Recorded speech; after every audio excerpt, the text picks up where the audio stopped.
Good morning बच्चों।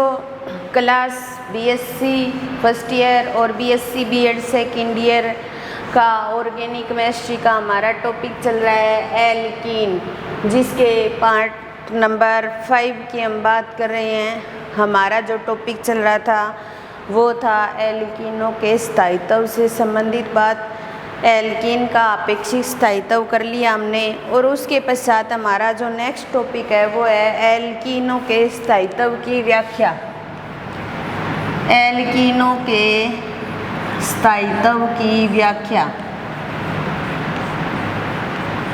एल्कीनों के स्थायित्व की व्याख्या।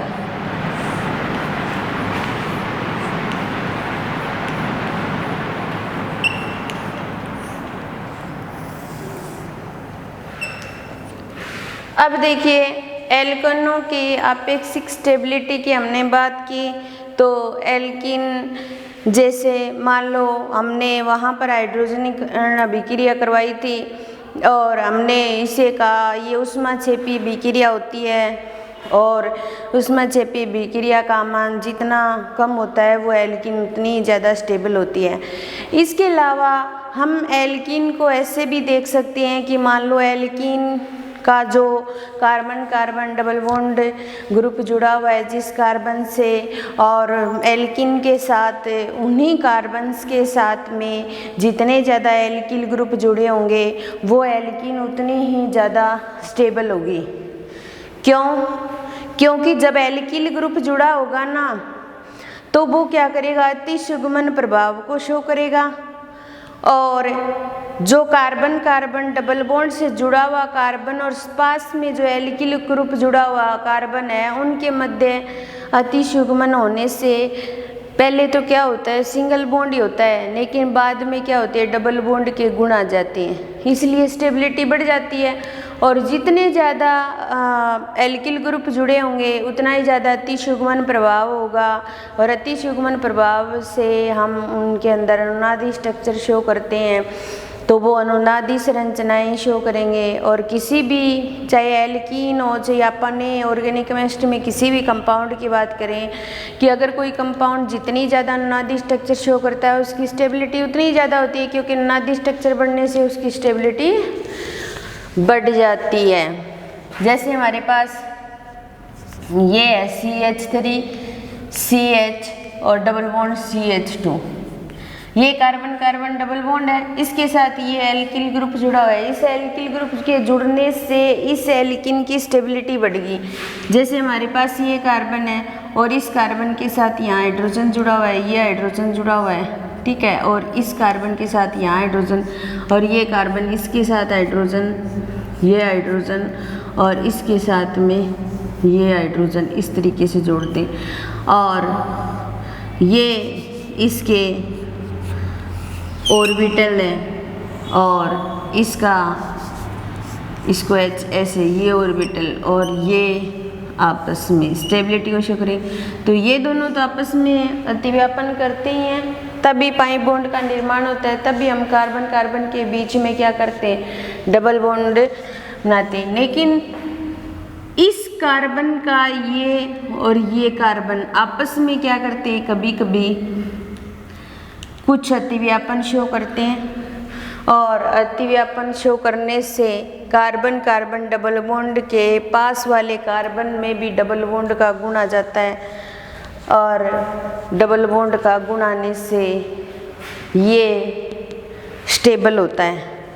कार्बन कार्बन डबल बॉन्ड का गुण आने से ये स्टेबल होता है, इसलिए एल्कीनों की जो स्टेबिलिटी होती है वो अधिक होती है। और जितने ज़्यादा एल्किल ग्रुप जुड़े होंगे वो एल्कीन उतनी ही ज़्यादा स्टेबल होगी। क्यों? क्योंकि यहाँ पर क्या होता है, अति सुगमन प्रभाव पड़ता है। क्या पड़ता है? अति सुगमन प्रभाव। और अति सुगमन प्रभाव से जो एल्कीन है वो क्या करता है, अनुनादी स्ट्रक्चर शो करता है। क्या करता है? अनुनादी संरचनाएं शो करता है। और ये तो हम जानते ही हैं, क्योंकि हम ऑर्गेनिक केमिस्ट्री जिस दिन से शुरू किए तब से हम यही पढ़ रहे हैं कि कोई जितनी ज़्यादा नादी स्ट्रक्चर शो करता है वो उतना ही ज़्यादा क्या होता है, स्टेबल होता है। वो उतना ही ज़्यादा स्टेबल होता है। जैसे हमारे पास ये हाइड्रोजन यही एल्कीन हम ले रहे हैं और इसके साथ ये हाइड्रोजन जुड़ी हुई है, ठीक है, और ये हाइड्रोजन और ये हाइड्रोजन, ये क्या करेगा, इसके साथ में इस तरीके से अतियुग्मन शो करेगा। तो अपने इसको इस प्रकार दर्शा सकते हैं कि ये कार्बन, ये हाइड्रोजन और ये हाइड्रोजन और ये हाइड्रोजन, इस कार्बन के साथ यहाँ हाइड्रोजन जुड़ा हुआ है, तो ये क्या करेगा, इस तरीके से अतियुग्मन शो करेगा। और अतियुग्मन शो करने से कहने का मतलब है कि जो डबल बॉन्ड से जुड़ा हुआ कार्बन और सिंगल बॉन्ड से जुड़ा हुआ जो कार्बन है उसके मध्य क्या आ जाएगा, डबल बॉन्ड का गुण आ जाएगा। ये H को यहाँ शो कर देते हैं, सॉरी यहाँ पर ये इस कार्बन से क्या करेगा, अतियुग्मन शो करेगा। दूसरा, अगर अतियुग्मन के अकॉर्डिंग अनुनादी स्ट्रक्चर बनानी है तो ये कार्बन इसके हाइड्रोजन को मुँह पर शो कर देंगे, ये कार्बन फ्री रखेंगे और ये क्या करेगा, इसके साथ में अतियुग्मन शो करेगा। तो ये क्या होगी, इसकी आपेक्षी स्थायित्व की व्याख्या करने के लिए हमने क्या लिया है, अतियुग्मन प्रभाव को लिया है। क्या लिया है, अतियुग्मन प्रभाव को लिया है। यहाँ पर हमने एल्कीन लिया है और ये एल्कीन क्या करती है, एल्किल ग्रुप के साथ में अतियुग्मन शो करती है और जिसकी वजह से कुछ अनुनादी संरचनाएं शो होती है और इन अनुनादी संरचनाओं की वजह से इनकी स्टेबिलिटी अधिक हो जाती है। तो हम ऐसा कह सकते हैं कि किसी भी एल्कीन के साथ जितनी ज़्यादा एल्किल ग्रुप या CH3 जुड़े होंगे उस एल्कीन की स्टेबिलिटी उतनी ही अधिक होगी, उस एल्कीन की स्टेबिलिटी उतनी ही अधिक होगी, हम ऐसा कह सकते हैं। ये तो स्टेबिलिटी से संबंधित बात हो गई। हमने एल्कीन के बनाने की विधि कर ली, फिजिकल प्रॉपर्टी कर ली, आपेक्षिक स्थायित्व की बात कर ली और स्थायित्व की व्याख्या कर ली। उसके बाद में आती है रासायनिक अभिक्रियाएं। एल्कीन की रासायनिक अभिक्रियाएं,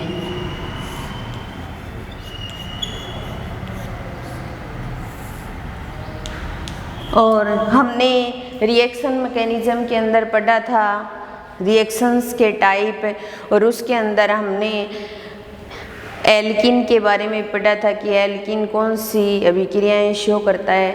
तो इसकी जो मुख्य रिएक्शन है वो है इलेक्ट्रॉन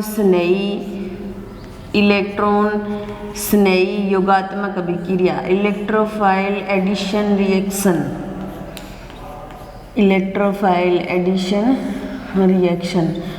तो इलेक्ट्रॉन स्नेही योगात्मक अभिक्रिया। तो रासायनिक अभिक्रिया की हम बात कर रहे हैं तो इसके अंदर एल्कीन जो होता है मुख्य रिएक्शन जो शो करता है वो है इलेक्ट्रॉन स्नेही योगात्मक अभिक्रिया। इसके अलावा कुछ अन्य रिएक्शन भी शो करेगा, लेकिन पहले हम मुख्य रिएक्शन इलेक्ट्रॉन स्नेही योगात्मक अभिक्रिया करेंगे और इसके अंदर इसकी जितने भी टोटल रिएक्शन है वो सारी करेंगे। इलेक्ट्रॉन स्नेही योगात्मक अभिक्रिया के अंदर क्या होता है, जैसे हमारे पास ये कार्बन कार्बन डबल बॉन्ड है, ठीक है, तो कार्बन कार्बन डबल बॉन्ड मतलब इसके अंदर एक सिग्मा बॉन्ड है और एक क्या है, पाई बॉन्ड है, और पाई बॉन्डों के क्या है, पाई इलेक्ट्रॉन है, और पाई इलेक्ट्रॉनों का इलेक्ट्रोमेरिक प्रभाव पड़ता है। क्या प्रभाव पड़ता है, इलेक्ट्रोमेरिक इफेक्ट पड़ेगा, और इलेक्ट्रोमेरिक इफेक्ट पड़ने से इलेक्ट्रॉनों का क्या होगा, ट्रांसफ़र होगा, इलेक्ट्रॉनों का क्या होगा, ट्रांसफ़र होगा, जिससे एक कार्बन पर पॉजिटिव चार्ज आ जाएगा और दूसरे पर नेगेटिव चार्ज आ जाएगा। अब हमने ये तो कह दिया कि एक कार्बन पॉजिटिव आएगा एक पर नेगेटिव आएगा, लेकिन हमें ये तो पता होना चाहिए कि कौन से कार्बन पर पॉजिटिव आएगा और कौन से पर नेगेटिव आएगा। तो ये इलेक्ट्रॉनों का हम ट्रांसफ़र करा रहे हैं। मान लो मैंने इस कार्बन पर भेज दिया तो लेने वाले पर क्या आता है, नेगेटिव, देने वाले पर क्या आता है, पॉजिटिव। तो ये दे ही रहा है क्योंकि ये बॉन्ड जो है वो दोनों की इलेक्ट्रॉनों की साझेदारी से बना है। अब साझेदारी तोड़ रहे हैं तब ये कार्बन अकेला इलेक्ट्रॉन लेके जा रहा है। ठीक है, तो जिस कार्बन पर इलेक्ट्रॉनों का ट्रांसफर होता है उस पर नेगेटिव आता है और दूसरे पर क्या आता है, पॉजिटिव आता है। अभिक्रियाएं कौन सी कर रहे हैं, इलेक्ट्रॉन से नहीं योगात्मक। एडिशन किसका होगा, इलेक्ट्रॉन से नहीं का। तो सबसे पहले इलेक्ट्रॉन से नहीं इस पॉजिटिव नेगेटिव चार्ज युक्त कार्बन के साथ जुड़ेगा और ये फिर कार्बोकेटाइन में चेंज हो जाएगा। और कार्बोकेटाइन के पास क्या है, इलेक्ट्रॉनों की कमी।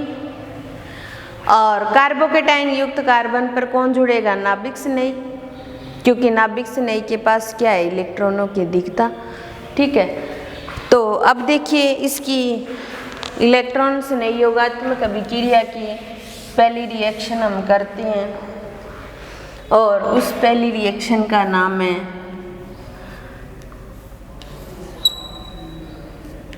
ठीक है हाइड्रोजनीकरण।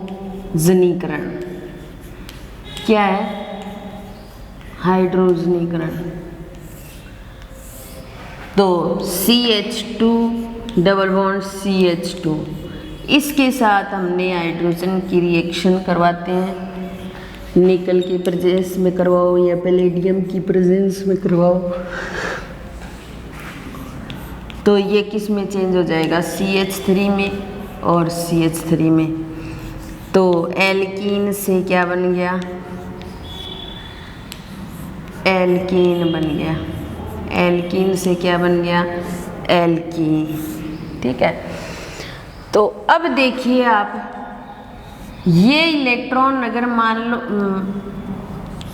कैसे हुई रिएक्शन, CH2 डबल बॉन्ड अलग से शो करती हूँ और हाइड्रोजन है वो H और H की फॉर्म में जुड़े हुए हैं। ठीक है, ये इलेक्ट्रॉन यहाँ ट्रांसफर हो रहे हैं तो इस पर नेगेटिव आ रहा है और इस पर क्या आ रहा है, पॉजिटिव आ रहा है।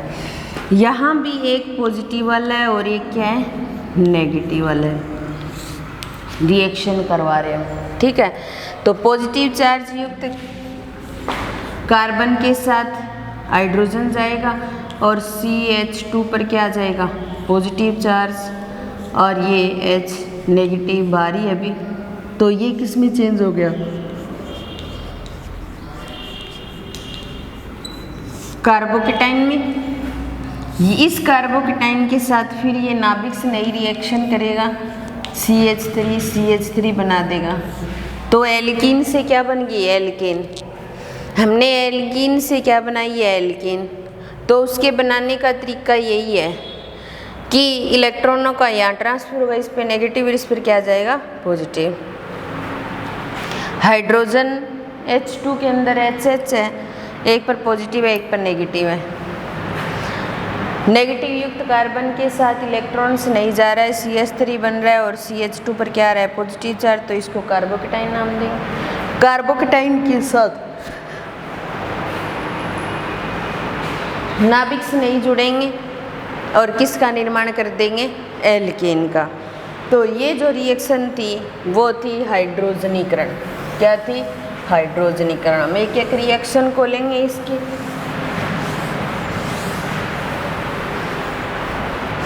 तो इलेक्ट्रॉन से नई योगात्मक अभिक्रिया के अंदर हमने कुछ रिएक्शन की भी है, कुछ रिएक्शन की भी है रिएक्शन मैकेनिज्म वाले चैप्टर के अंदर।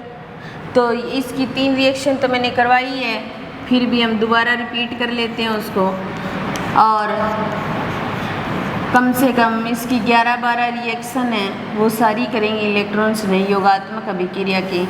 दूसरा आता है हेलोजनीकरण या हेलोजिनेशन कहा जा सकता है। क्या कहा जा सकता है, हेलोजिनेशन। अब देखिए हमारे पास यहाँ CH2 double bond CH2 alkene है और इसके साथ हम Br2 की रिएक्शन करवा रहे हैं। तो रिएक्शन करवाने पर एक कार्बन के साथ यहाँ Br जुड़ रहा है और दूसरे कार्बन के साथ Br ऊपर जुड़ रहा है। तो कहने का मतलब है ट्रांस प्रोडक्ट बना रहा है। तो हम ऐसे बोल सकते हैं ट्रांस डाई हैलाइड्स। तो क्या बन जाएंगे? ट्रांस डाई हैलाइड बन जाएंगे। ठीक है, ट्रांस डाई हैलाइड की फॉर्मेशन हो जाएगी। अब हमने हाइड्रोजन के साथ रिएक्शन करवाई, तब तो ट्रांस नहीं बना था, और हेलोजन हाइड्रोजन के साथ करवाई तब नहीं बना, और हेलोजन के साथ करवा रहे तब बन रहा है। तो हम इसके मैकेनिज्म की बात करते हैं, कैसे बनता है ये मैकेनिज्म कर रहे हैं हम। यहाँ हमारे पास CH2 डबल बॉन्ड CH2 है, Br2 को हम Br पॉजिटिव और Br नेगेटिव से शो कर सकते हैं। रिएक्शन करवा रहे हम, यहाँ पर CH2 डबल बॉन्ड CH2 और इसके साथ Br पॉजिटिव और Br नेगेटिव जा रहे हैं, अटैक कर रही हैं। अभी डबल बॉन्ड को तोड़ा नहीं है, इसलिए पाई बॉन्ड टूटा नहीं है, तो किसका निर्माण हो गया? पाई कॉम्प्लेक्स का निर्माण हो गया। किसका निर्माण हो गया? पाई कॉम्प्लेक्स का, या पाई संकुल कह सकते हैं अपने, पाई संकुल का निर्माण हो गया।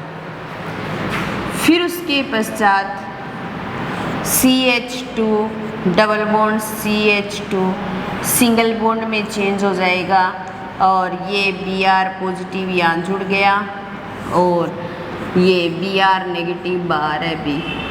ठीक है, तो डबल बॉन्ड टूट करके किस में चेंज हो गया? सिंगल बॉन्ड में, इसीलिए सिग्मा कॉम्प्लेक्स का निर्माण हो गया। पाई कॉम्प्लेक्स और सिग्मा कॉम्प्लेक्स। लास्ट में क्या होगा कि ये Br तो ऊपर जाकर ही जुड़ सकता है, नीचे तो दोनों बॉन्ड बने हुए हैं ना, तो ट्रांस प्रोडक्ट बनना निश्चित है।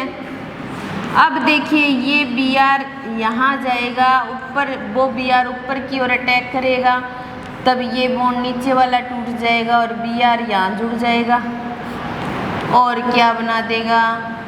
Trans product. क्या बना देगा? Trans product. तो इस तरीके से इलेक्ट्रॉन्स नई योगात्मक अभिक्रिया के अंदर हेलोजिनेशन जब करवाते हैं तो ट्रांस प्रोडक्ट का निर्माण होता है, और Br2 के साथ रिएक्शन करवाई जाती है तो ट्रांस डाई हैलाइड्स बनती हैं, या ट्रांस डाई ब्रोमो एल्केन प्राप्त होती है। सबसे पहले ये इस पे अटैक करता है, पाई बॉन्ड नहीं टूटता, तो पाई कॉम्प्लेक्स नाम दे दिया इसको। फिर डबल बॉन्ड टूट करके सिंगल बॉन्ड में चेंज हो गया, सिग्मा कॉम्प्लेक्स नाम दे दिया, और लास्ट में क्या बन गया? ट्रांस प्रोडक्ट बन गया। क्या बन गया? Trans product. ये थी हेलोजनीकरण की रिएक्शन, इलेक्ट्रॉन्स नहीं योगात्मक अभिक्रिया की। पहले भी करवा चुकी हूँ, एक बार फिर कर लिया हमने। रिएक्शन मैकेनिज्म में जो रिएक्शन करवाई है मैंने, वो पूरी डिटेल में करवाई है, चैप्टर के अंदर भी आएगी तो आपको अच्छे से समझ आ जाएगा। अब देखिए इसके अंदर जो तीसरी रिएक्शन आती है वो है हाइड्रोहेलोजनीकरण।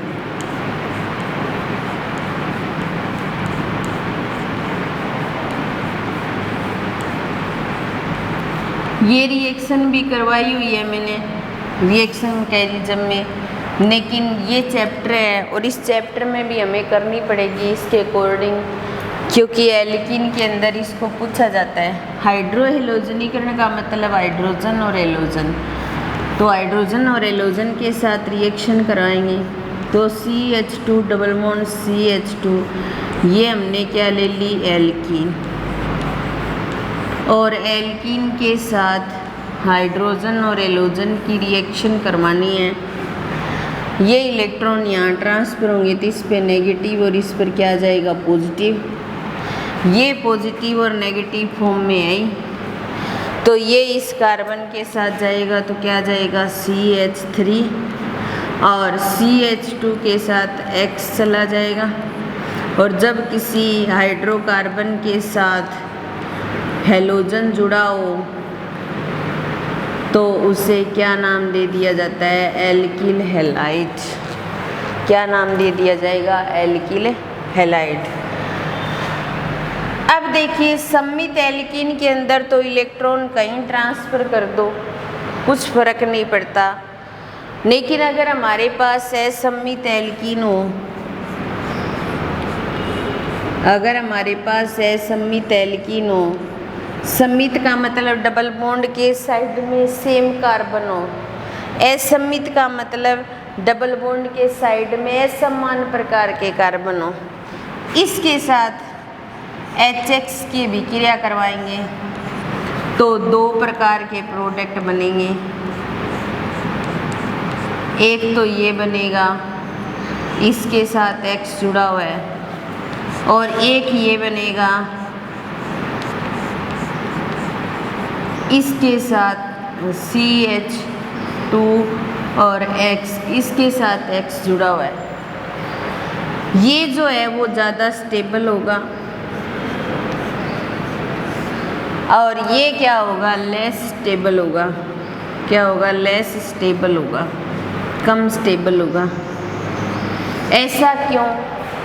असम्मित एल्कीन के साथ जब हम हाइड्रोजन हैलाइड की रिएक्शन करवाते हैं तो दो तरीके के प्रोडक्ट प्राप्त होते हैं।